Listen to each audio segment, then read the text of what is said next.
നമസ്കാരം. രാഹുൽ പുഞ്ചിരിയാണെങ്കിൽ നിറച്ചിരിയാണ് പ്രിയങ്ക. ഉള്ളു നീറുമ്പോഴും മുഖത്തുണ്ടാകും മായാത്ത ആ ചിരി. പക്ഷേ കന്യംഗത്തിൽ തന്നെ നാടുകളെ ഉദിച്ചുയർന്ന ഒരു സൂര്യപ്രഭയായി പ്രശോഭിച്ചപ്പോൾ അത് ഇന്ത്യയുടെ പ്രതീക്ഷയായി, ഭരണത്തിൻ്റെ നെഞ്ചിലെ തീയായി. ഏത് കൊടുങ്കാറ്റിലും കെടാത്ത തിരിവട്ടം പോലെ ഇന്ന് ഇന്ത്യയുടെ ശബ്ദമായി മാറുകയാണ് പ്രിയങ്ക. മുത്തശ്ശിയുടെ സ്വപ്നം പോലെ 12 വയസ്സ് മുതൽ ദുരന്തങ്ങളേറ്റ് പകച്ചുപോയ ഒരു കുഞ്ഞ്. ആദ്യം മുത്തശ്ശി ഇന്ദിരാഗാന്ധി, പിന്നെ അച്ഛൻ രാജീവ് ഗാന്ധി. അങ്ങനെ ഓരോരുത്തരായി കൺമുന്നിൽ പിടഞ്ഞു വീടുമ്പോഴും ചിതറിത്തെറിക്കുമ്പോഴും ആരും ഒന്ന് പതറിപ്പോകും. 1984 ഒക്ടോബർ 31 പതിവ് പോലെ പ്രഭാത സവാരി കഴിഞ്ഞ് കോഫി ബ്രേക്ക്ഫാസ്റ്റൊക്കെ കഴിച്ച് സഫ്ദർഗുഞ്ച് റോഡിലെ വസതിയിൽ നിന്നും ഇറങ്ങുന്നതിന് മുൻപ് പതിവ് പോലെ രാവിലെ സ്കൂളിലേക്ക് പോകാൻ റെഡിയായ കൊച്ചുമക്കളെ ചേർത്ത് പിടിച്ച് ചുംബിച്ചു ഇന്ദിര. അമ്മൂമ്മ തന്നെ പതിവിലും കൂടുതൽ നേരം അടുത്ത് പിടിച്ചിരുത്തുന്നത് ആ 12 വയസ്സുകാരി പ്രിയങ്ക ശ്രദ്ധിച്ചു. ഏത് തിരക്കിലും കൊച്ചുമക്കളുടെ അടുത്തെത്തുമ്പോൾ വാത്സല്യനിധിയായി ആ മുത്തശ്ശി മാറുമായിരുന്നു എന്ന് പ്രിയങ്ക പലപ്പോഴും തൻ്റെ മുത്തശ്ശിയെക്കുറിച്ച് ഓർത്തിട്ടുണ്ട്. 1972 ജനുവരി 12 ഡൽഹിയിലാണ് പ്രിയങ്ക ഗാന്ധിയുടെ ജനനം. 1984 വരെ ഡെറാഡൂണിലെ ബെൽഹാങ് ഗേൾസ് സ്കൂളിൽ പഠനം. മുത്തശ്ശി ഇന്ദിരാഗാന്ധിക്ക് വെടിയേറ്റ് ജീവൻ നഷ്ടമാവുമ്പോൾ പ്രിയങ്കയ്ക്ക് പ്രായം 12. ഇന്ദിരാഗാന്ധിയുടെ മരണശേഷം സുരക്ഷാ പ്രശ്നങ്ങൾ ഉയർന്നതോടെ പ്രിയങ്കയെ കുടുംബം ഡൽഹിയിലേക്ക് കൊണ്ടുവന്നു. പിന്നീട് ഡൽഹിയിലെ convent of Jesus and Mary ഉൾപ്പെടെയുള്ള സ്കൂളുകളിലായിരുന്നു പ്രിയങ്കയുടെ പഠനം. ഡൽഹി ജീസസ് ആൻഡ് മേരി സ്കൂളിൻ്റെ മുറ്റത്ത് കളിച്ചുകൊണ്ടിരിക്കുമ്പോഴാണ് മുത്തശ്ശി ഇന്ദിരയുടെ മരണം അവൾ അറിയുന്നത്. പിന്നീട് കടുത്ത സെക്യൂരിറ്റി വലയത്തിലായിരുന്നു അവളുടെ ജീവിത വളർച്ച. ഒരു ഭാഗത്ത് സിഖ് ഭീകരരുടെ വേട്ടയാടൽ, മറുഭാഗത്ത് LTTയുടെ വധഭീഷണി. നെഹ്റു കുടുംബത്തിനെ നാമാവശേഷമാക്കുമെന്ന ദൃഢപ്രതിജ്ഞയിൽ ഭീകരർ ഒളിഞ്ഞും തെളിഞ്ഞും ആക്രോശിക്കുമ്പോൾ ഒന്നും അറിയാതെ കൊച്ചുമക്കളെ ചേർത്ത് പിടിച്ച ആ മുത്തശ്ശിയുടെ കരുതൽ അവൾ എന്നും ഓർത്തെടുക്കുന്നുണ്ട്. ഒന്നും അറിയാതെ ഭീഷണികൾക്ക് നടുവിലും അവൾ ഇന്ത്യയിൽ വളർന്നു.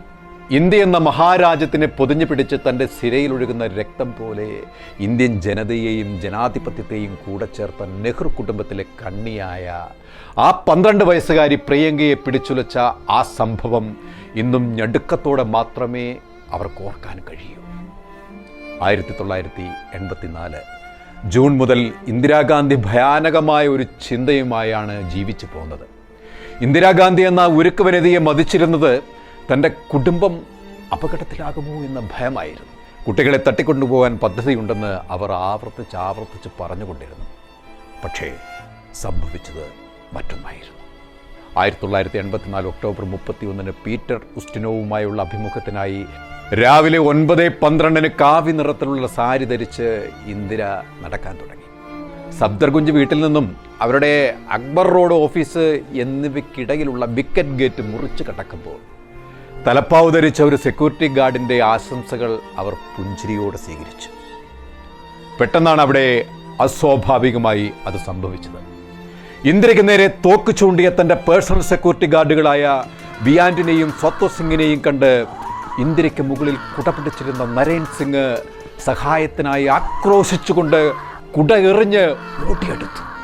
അദ്ദേഹത്തിനൊന്നും ചെയ്യാൻ കഴിയുന്നതിന് മുൻപ് ഇൻഡോ ടിബറ്റൻ ബോർഡർ ഫോഴ്സിലെ മറ്റ് ഗാർഡുകളും സംഭവ സ്ഥലത്ത് എത്തുന്നതിന് മുൻപ് കൊലയാളികളായ ബിയാൻഡും സ്വത്തും സിംഗും 36 ബുള്ളറ്റുകൾ പമ്പ് ചെയ്ത് കഴിഞ്ഞിരുന്നു.